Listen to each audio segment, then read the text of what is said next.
구약 성경 890쪽 시편 119편 1절, 2절, 2절 말씀 보겠습니다. 한 목소리로 1절과 2절을 같이 읽겠습니다. 행위가 온전하여 여호와의 율법을 따라 행하는 자들은 복이 있으며 여호와의 증거들을 지키고 전심으로 여호와를 구하는 자는 복이 있도다. 아멘. 한 주 동안 또 주님 안에서 평안하셨습니까? 설교를 질문으로 시작하고자 합니다. 여러분 각자 영혼에게 한번 물어보시기 바랍니다. 나는 행복한가? 나는 불행한가? 나는 행복하다면 무엇 때문에 행복한가? 내가 불행하다면 무엇 때문에 불행한가? 어떻게 물어보시고 답을 해보셨습니까? 행복과 불행의 기준이 무엇일까요? 시편 73편을 읽어보면 보통 사람들이 생각하는 행복, 불행의 기준이 나옵니다. 형통함, 고난이 없는 것, 건강한 것, 편안한 것, 돈을 많이 버는 것, 그러면 행복하다라고 생각해요. 반대로 이런 것들이 없으면 불행하다고 생각을 합니다. 그래서 시인도 하나님을 믿지만 자기가 이렇게 생각했을 때에 넘어질 뻔했다, 실족할 뻔했다, 내가 하나님 믿는 게 헛되다, 이렇게 생각을 했다고 이야기를 합니다. 우리 성도님들은 어떻게 생각하십니까? 제가 다시 한번 몇 가지 질문을 하겠습니다. 속으로 예, 아니요로 답을 해보시기 바랍니다. 예수님을 나의 주와 주님으로 믿으십니까? 하나님의 아들, 딸이 되셨습니까? 하나님을 가까이 하고 계십니까? 하나님께 징벌을 받고 계십니까? 하나님의 성전을 늘 사랑하고 성전에 거하기를 원하십니까? 하나님의 말씀을 듣고 지키고 계십니까? 제가 6가지 질문을 던졌습니다. 각자가 대답을 해보셨을 텐데요. 이 중에 하나라도 예라고 답이 나오면 나는 행복한 사람입니다. 이 중에 아무것도 나는 예가 안 나온다면 우리가 생각을 빨리 바꾸셔야 돼요. 지난 주간에 세미나 가서 어느 한 분을 만났는데요. 이분은 교회 장로님이신데 신학을 공부하고 계셨습니다. 식탁 교제를 나누는데 이분이 좀 말씀을 하시는데 자기는 초등학교 때부터 대학교 때까지 엘리트 코스를 밟으셨대요. 대학을 졸업하자마자 아주 유명한 증권회사에 취직이 되었고 30년 동안 증권맨으로 일을 하셨다고 합니다. 자기 친구가 미래에셋 거기 회장이라 하더라고요. 이 사람이 증권회사에서 일할 때는 하루에 돈을 벌려고 하면은 정말 너무 많은 돈을 버셨대요. 그래서 돈이 돈같이 보이지 아니하고 사람이 사람같이 보이지 않았대요. 그런데 어느 날 하나님께서 은혜를 주셔가지고 이분이 하나님의 부르심을 받은 거예요. 그래서 모든 것을 다 내려놓고 신학교에 입학해가지고 지금 졸업반이 될 때까지 공부를 하고 계셨습니다. 제가 쭉 이야기를 듣고 질문했습니다. 전도사님, 제가 궁금한 게 하나 있는데 그렇게 돈 잘 벌고 돈 잘 쓰고 장로로서 교회 일하셨는데 다 내려놓고 신학교 가서 공부하는데 지금 행복하십니까? 그러니까 이분이 나는 너무 행복하다는 거예요. 그러면서 하는 말이 내가 예수님을 안다는 게 너무나 행복합니다. 이분이 신학교를 졸업하고 목사 안수를 받으면 60이 돼요. 그러면 교단 헌법에 10년 정도밖에 목회를 못해요. 근데 이 10년 목회를 하기 위해서 이분은 세상의 모든 것 내려놓고 진짜 행복을 찾기 위해서 공부하고 개척교회를 준비한다라는 말씀을 들었습니다. 다시 자기 영혼에게 물어보시기 바랍니다. 나는 행복한가? 행복하다면 무엇 때문에 행복한가? 솔로몬은 지혜의 왕입니다. 세계 제일의 부자입니다. 그는 권력자입니다. 그래서 전도서 2장을 읽어보면 스스로 행복하기 위해서 그가 했던 일들의 목록이 나옵니다. 웃음과 희락을 추구했습니다. 술을 추구해 보았습니다. 사업하는데 건축뿐만 아니라 농사, 조경 사업까지 손을 댔습니다. 소유하는데 노비뿐만 아니라 동물들까지도 다 소유를 했습니다. 그는 은과 금을 산더미처럼 쌓아 놓았습니다. 처첩이 얼마나 많았는지 모릅니다. 그가 눈에 보이는 대로 다 했고 마음이 원하는 대로 다 했습니다. 그러면 솔로몬은 행복했을까요? 전도서 2장 11절에 이렇게 말씀합니다. 우리 다 같이 한번 읽어봅시다. 그 후에 내가 생각해 본즉 내 손으로 한 모든 일과 내가 수고한 모든 것이 다 헛되어 바람을 잡는 것이며 배 아래에서 무익한 것이로다. 아멘. 솔로몬이 불행했는지까지는 모르겠지만 행복하지는 않았습니다. 그가 행한 모든 일을 바람을 잡는 것과 같았다라고 합니다. 누가복음 12장을 읽어보면 예수님께서 어리석은 부자 이야기를 하십니다. 누가복음 12장 19절에 이렇게 말씀합니다. 이 부자가 자기 영혼에게 하는 말입니다. 또 내가 내 영혼에게 이르되 영혼아 여러 해 쓸 물건을 많이 쌓아두었으니 평안히 쉬고 먹고 마시고 즐거워하자 하리라 하되. 우리뿐만 아니죠. 모든 사람이 제일 부러워하는 모습이잖아요. 놀고 먹고 싸고 자고. 이게 일생의 사이클로 돌아갑니다. 정말 우리는 이런 사람은 행복하다, 정말 부럽다라고 생각합니다. 그런데 하나님은 어떻게 보실까요? 12장 20절에 이런 말씀이 있습니다. 하나님은 이르시되 어리석은 자여 오늘 밤에 내 영혼을 도로 찾으리니 그러면 내 준비한 것이 누구의 것이 되겠느냐 하셨으니. 우리는 부러워 죽겠는데, 우리는 저 사람처럼 되지 못해가지고 안달이 나는데 하나님은 뭐라고 하신다고요? 어리석은 자야. 우리가 부러워하는 사람을 하나님께서는 어리석은 사람이라고 부르고 있습니다. 구약에 하박국 선지자가 나옵니다. 하박국서 3장 17절을 읽어보면 비록 무화과 나무가 무성하지 못하며 포도나무에 열매가 없으며 감람나무에 소출이 없으며 밭에 먹을 것이 없으며 우리의 양이 없으며 외양간에 소가 없을지라도, 여기 없단 말은 없어도 되는 게 아닙니다. 없으면은 생존할 수가 없습니다. 우리가 볼 때 이 사람은 망한 사람입니다. 불행한 사람입니다.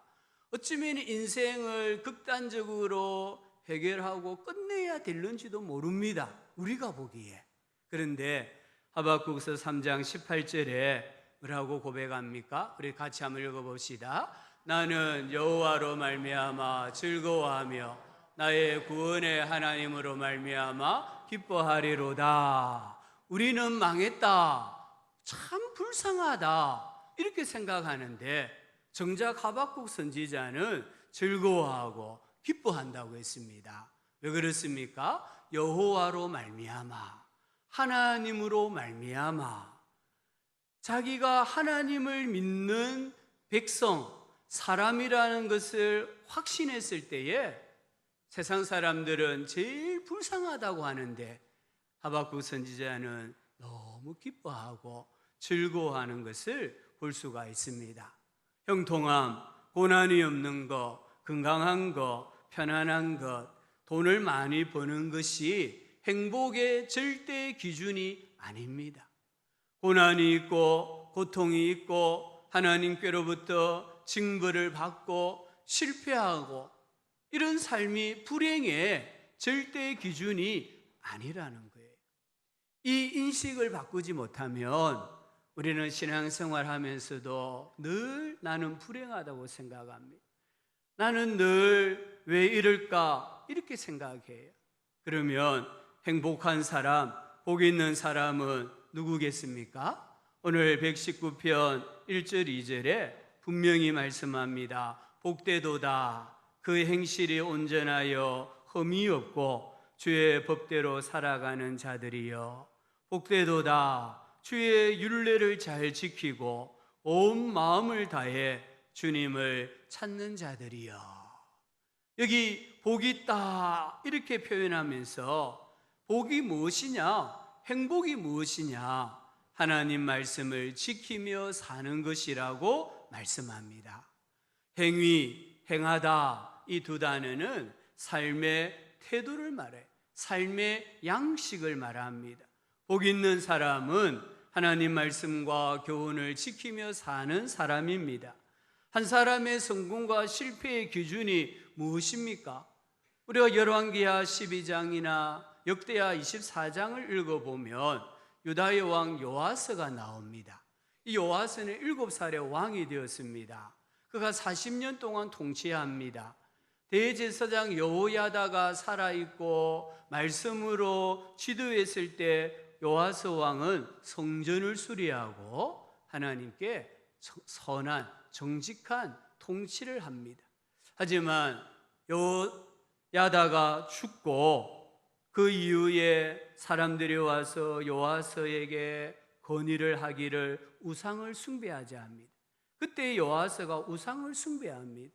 우상 숭배가 잘못되었다고 하나님이 선지자들을 보내셨는데 그들을 죽여버립니다. 이 요아스가 죽었습니다. 왕의 묘실에 묻히지를 못했습니다. 왕인데 당연히 왕들이 묻히는 묘실에 매장이 되어야 하는데 매장되지 못했다는 거예요.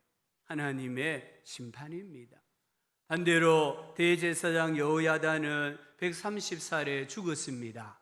그가 죽었을 때 백성들이 그를 왕의 묘실에 안장을 했습니다. 왕이 아닌데 왕들이 묻히는 묘실에 안장했다는 거예요. 이 여호야다는 일생을 하나님 말씀, 여호와의 말씀을 가지고 살았고 그 중심이 하나님 말씀이었기 때문입니다. 전심으로 하나님을 찾느냐 찾지 않느냐가 한 사람의 인생의 성공과 실패의 기준이라는 것을 붙드시기를 바랍니다. 복 있는 사람은 하나님을 찾습니다. 하나님 뜻을 구합니다. 그리고 하나님께 모든 것을 맡깁니다. 온 마음을 다해서 하나님을 섬기는 사람이 행복한 사람입니다. 여호와께 가까이함이 내게 복이라. 시편 65편 4절은 주께서 택하시고 가까이 오게 하사 주의 뜰에 살게 하신 사람은 뭐가 있다고 했습니까? 복이 있나이다. 아멘. 오늘 우리 성도님들 주님의 집인 교회 뜰을 밟으셨어요. 여기 오셔서 지금 앉아서 예배를 드리고 있습니다. 그러므로 나는 어떤 사람입니까? 복받은 사람입니다. 앞뒤 좌우로 한번 인사합시다. 당신은 복받은 사람입니다. 아멘. 우리는 복받은 사람이라는 거예요. 행복, 불행의 기준은 하나님 말씀입니다. 마귀는 이 불신자들을 불행하게 만들기 위해서 하나님 말씀을 못 듣게 만듭니다.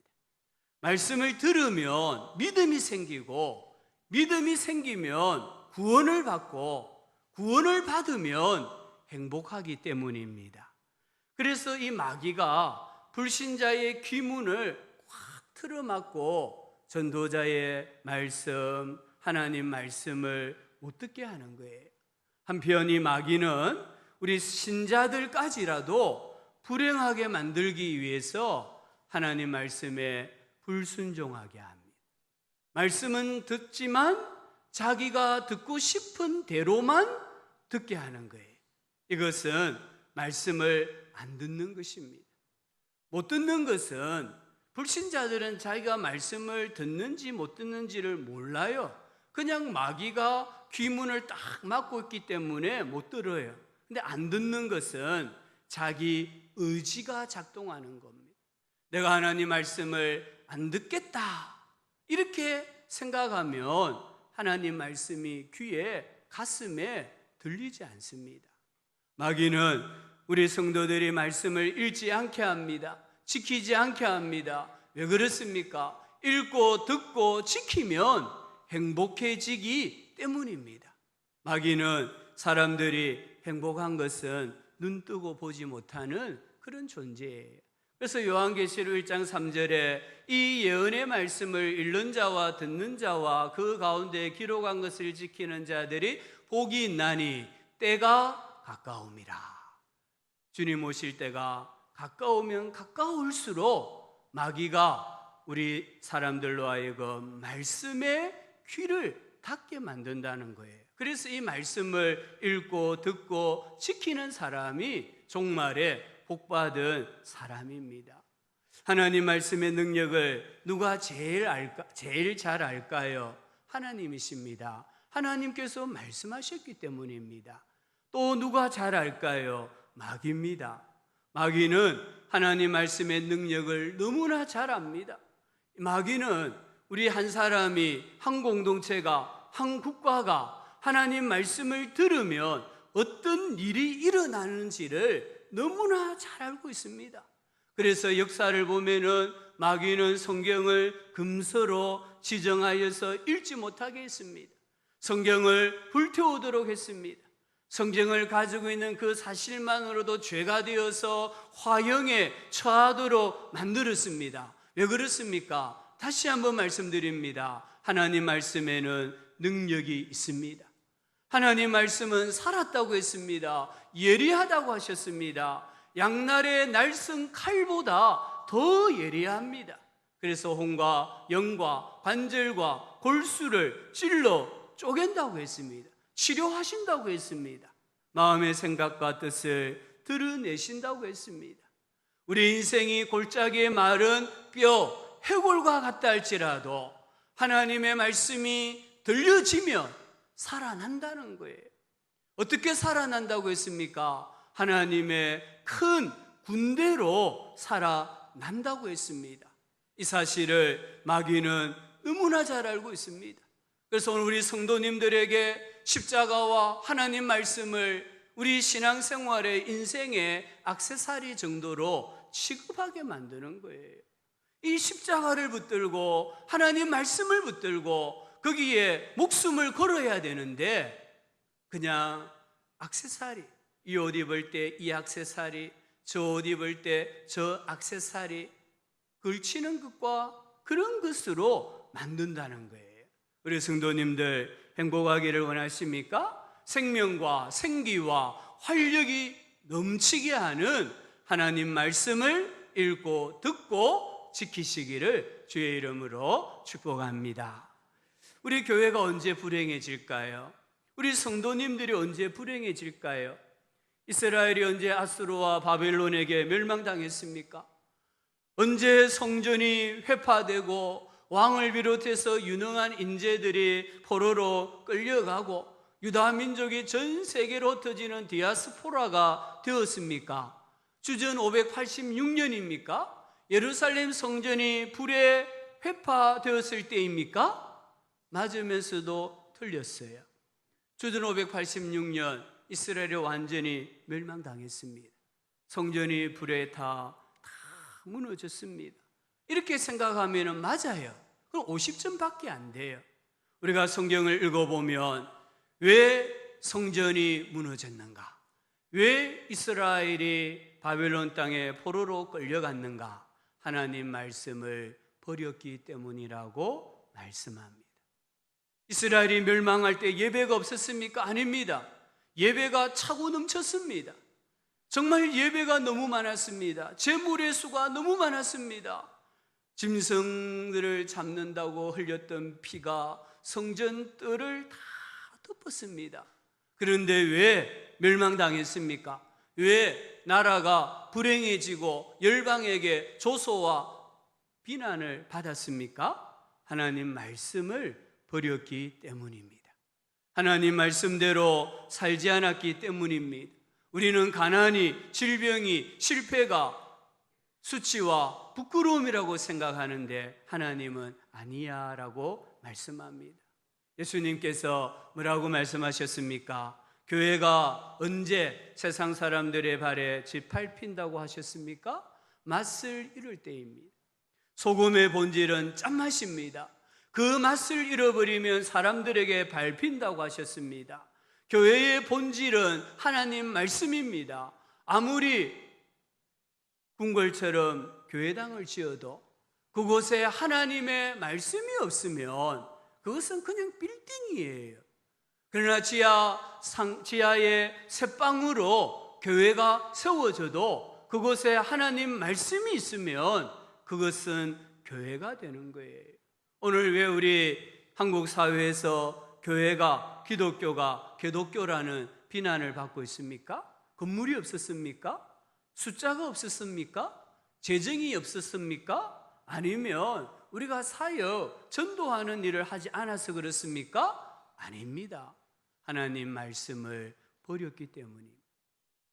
예배를 잘 드린다고 나는 하나님의 자녀야, 착각입니다. 나는 기도를 많이 하니까 하나님의 자녀야, 착각입니다. 하나님 말씀대로 살지 않으면 우리는 하나님의 자녀가 될 수 없습니다. 말씀의 원리를 따라서 하나님 사랑, 이웃 사랑을 실천하지 않으면 맛을 잃은 소금입니다. 소금이 맛을 잃으면 버려집니다. 사람들의 발에 밟힙니다. 그게 구약의 선지서가 우리에게 가르쳐주는 핵심 교훈입니다. 마틴 루터는 말씀을 제거하면 우리에게서 태양을 빼앗아 가버린 것이나 다름없다. 태양이 열을 잃으면 이 지구는 멸망합니다. 모든 게 얼음 덩어리가 됩니다. 태양이 지금 존재하기 때문에, 열기를 가지고 있기 때문에 우리가 사는 거예요. 우리에게서 말씀이 제거되면, 말씀이 없어지면은 우리의 삶은 태양이 없는 것과 같은 삶이 되고 마는 것입니다. 6절, 31절, 46절 읽어보십시오. 언제 부끄러움을 당합니까? 언제 수치를 당합니까? 주님의 계명을 버릴 때입니다. 주님의 말씀에 집중하지 않을 때입니다. 6절 말씀을 한번 보시면은 내가 주의 모든 계명에 주의할 때에는 부끄럽지 아니하리이다. 내가 주의 계명에 주의할 때 이렇게 말하지 않았습니다. 내가 주의 모든 계명입니다. 모든 계명입니다. 하나님께서 말씀하신 모든 계명, 그 계명에 주의할 때에, 가슴에 새길 때에 부끄럽지 아니하다라고 했습니다. 다르게 말하면은 우리가 주의 모든 계명에 주의하지 않으면 이 세상에서 수치를 당하고 부끄러움을 당한다, 이렇게 말하고 있습니다. 46절 한번 보실래요? 왕들 앞에서 주의 교훈을 말할 때에 수치를 당하지 아니하게 싸우며. 왕은 누굽니까? 무소불위의 권력을 가진 사람입니다. 그 왕 앞에서 신앙을 고백할 때에 수치를 당하지 않습니다. 왕 앞에서 신앙 고백하면은 다른 모든 것에는 자동적으로 신앙 고백이 이루어집니다. 우리 성도님들, 신앙을 교회 안에서만 찾지 마십시오. 기도를 교회 안에서만 하지 마십시오. 우리는 세상살이에서 신앙을 고백해야 합니다. 우리는 살면서 이웃과의 관계에서 하나님의 말씀대로 살아야 합니다. 그러면 우리는 자꾸만 안 된다고 생각합니다. 죽는다고 생각합니다. 그런데 성경은 뭐라고 말씀합니까? 안 죽는다고 말씀합니다. 수치를 당하지 않는다라고 말씀합니다. 마귀는 우리들에게 물질을 가지고 절대 시험하지 않습니다. 힘을 가지고, 지혜를 가지고, 능력을 가지고 우리를 시험하지 않습니다. 하나님 말씀을 가지고 시험합니다. 진짜 말씀대로 사느냐? 이웃과의 관계에서 진짜 하나님 말씀의 원리를 따라 사느냐? 살지 않느냐? 말씀을 가지고 우리를 시험을 하는 거예요. 혹 우리 성도님들 중에 세상의 거대한 힘과 권력과 재물과 출세 앞에 예수님을 믿는 하나님의 자녀라는 것을 고백하지 못하는 분이 계십니까? 다시 말씀으로 무장하셔서 내가 만나는 사람과 사는 환경에서 예수가 주님이시라고 고백할 수 있는 성도님들 되시기를 바랍니다. 예수 믿는 사람으로서 하나님 사랑, 이웃 사랑을 실천하는 성도로 살아가실 수 있기를 주의 이름으로 축복합니다. 내가 신앙 고백해야 될 왕이 누굽니까? 직장에 가면은 직장 상사입니다. 직장 상사 앞에서 나는 그리스도인이다라고 분명하게 고백하셔야 돼요. 우리 학생들, 청년들 친구일 수 있습니다. 우리 불신 부모님이 왕일 수 있습니다. 이런 분들 앞에서 신앙을 고백하고 말씀대로 사는 삶을 살 때에 수치와 부끄러움을 당하지 않게 되어 있습니다. 하나님 말씀을 어떻게 지금 대하고 계십니까? 14절을 보니까 내가 모든 재물보다도 하나님 말씀을 더 즐거워합니다. 72절에 주의 입의 법이 내게는 천천금은보다 좋습니다. 금이 지금 금값이 얼마나 치솟고 있습니까? 근데 이 무한대 양의 금보다 하나님 말씀을 더 좋아한다라고 고백합니다. 103절 말씀 우리 찾아서 한번 같이 읽어봅시다.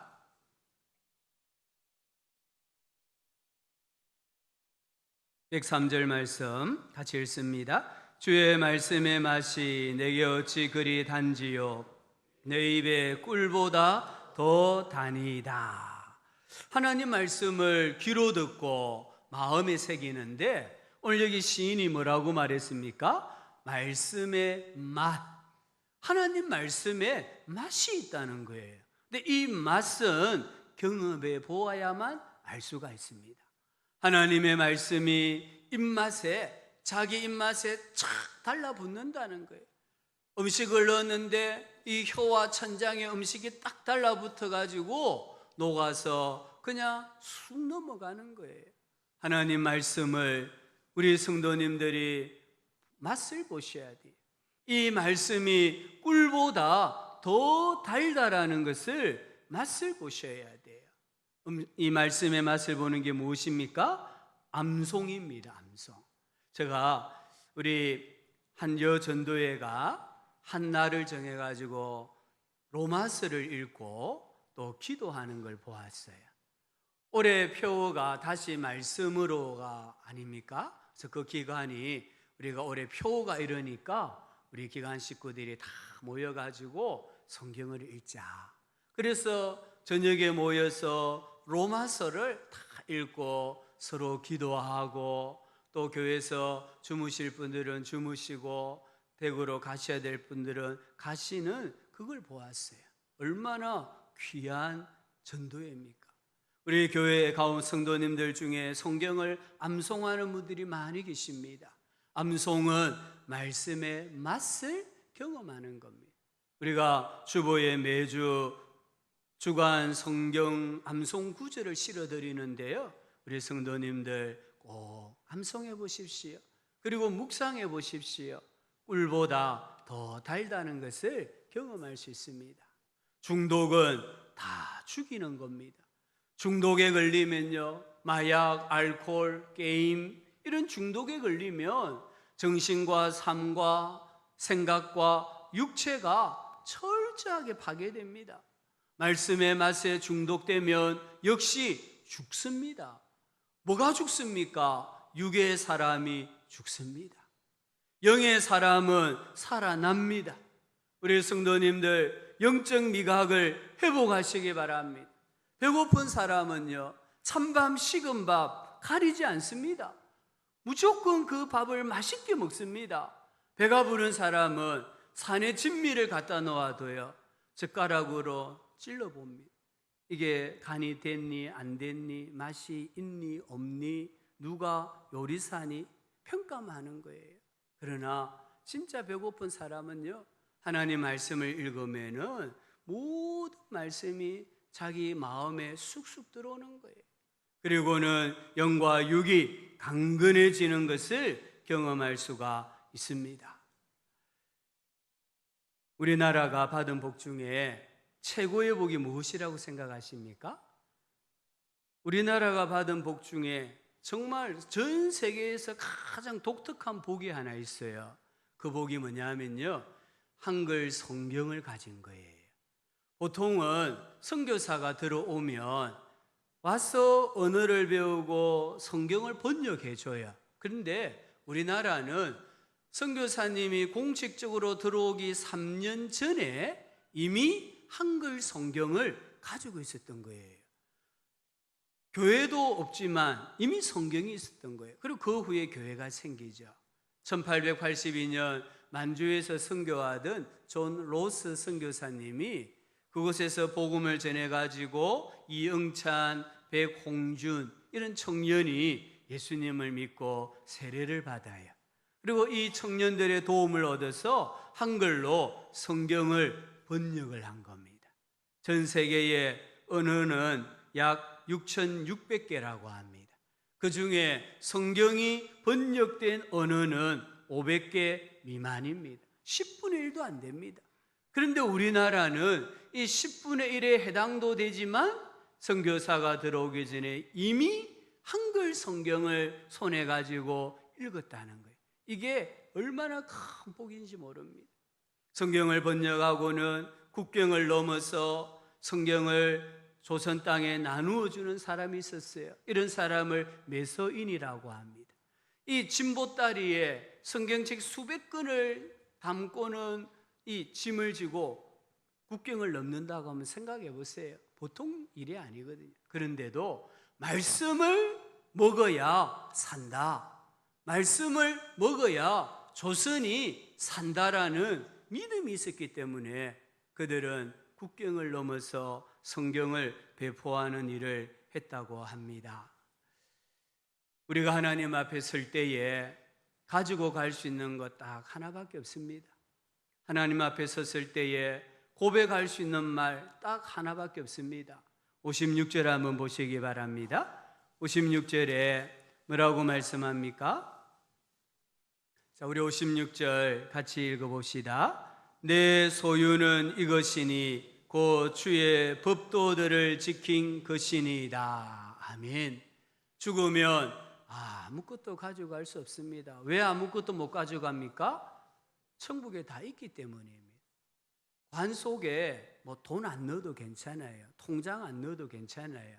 천국 가면 다 있습니다.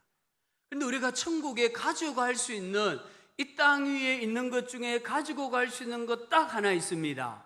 하나님의 말씀을 지킨 삶입니다. 내 소유는 이것이니 곧 주의 법도들을 지킨 것이니이다. 이것이 나에게는 전부입니다. 주님의 말씀대로 산 것입니다. 우리 성도님들, 하나님 말씀대로 사시고 하나님 말씀대로 살았던 삶의 열매를 가지고 하나님 앞에 서시고 자랑할 수 있는 우리 성도님들 되시기를 소망합니다. 165절 읽고 말씀 맺겠습니다. 165절입니다. 왜 하나님께서 우리에게 말씀을 주셨을까요? 자, 165절 같이 읽겠습니다. 주의 법을 사랑하는 자에게는 큰 평안이 있으니 그들에게 장애물이 없으리이다. 아멘. 주의 법을 사랑하는 사람 누굽니까? 복 있는 사람입니다. 이 복 있는 사람에게는 뭐가 있습니까? 큰 평안이 있습니다. 주님이 그냥 평안이 있으다 이래도 되는데 큰 평안, 특별히 강조하고 계시는 거예요. 샬롬. 우리 인생에 하나님이 샬롬을 주시면은 마음에 근심할 일도 없고 두려워할 일도 없어집니다. 더 나아가서 우리에게 뭐가 없다고 했습니까? 장애물이 없으리로다. 샬롬은 있고 장애물은 없습니다. 누구에게? 주의 법을 사랑하는 사람, 복 있는 사람입니다. 이 장애물이 없다는 말은 저는 장애물이 장애가 되지 않는다 이렇게 해석하고 싶습니다. 우리 믿는 사람들 중에도요 가난한 사람 참 많습니다. 병든 분도 계셔요. 우리나라에 유명한 목사님이 계시는데 이분이 암에 걸렸어요. 폐암에 걸렸습니다. 그래서 유튜브에 그분이 암에 걸려가지고 사람들 앞에 이야기하는 것을 제가 조금 봤는데요. 여러분, 우리 믿는 사람에게도 암이 찾아오고 실패가 찾아오고 또 낭망 또는 낙방이 찾아와요. 그런데 중요한 거는 그게 우리 인생의 장애물이 안 된다는 거예요. 우리도 병에 걸릴 수 있지만 그 병이 복 있는 사람으로 살아가는데 아무런 장애가 안 된다는 겁니다. 가난할 수 있습니다. 그러나 그 가난이 우리 성도들에게 있어서는 행복한 삶을 사는데 아무런 장애가 되지 않는다는 거예요. 이 사실을 붙잡을 때에 우리 성도님들 이 땅 위에서 정말 행복하게 살아갈 수가 있습니다. 하나님 말씀을 사랑하시고요. 하나님 말씀을 항상 지키시고 영원히 지키심으로 어지러운 세상 중에 복 있는 사람으로 하나님 앞에 살고 하나님 앞에 오롯이 설 수 있는 우리 모두가 되기를 예수님의 이름으로 축복합니다.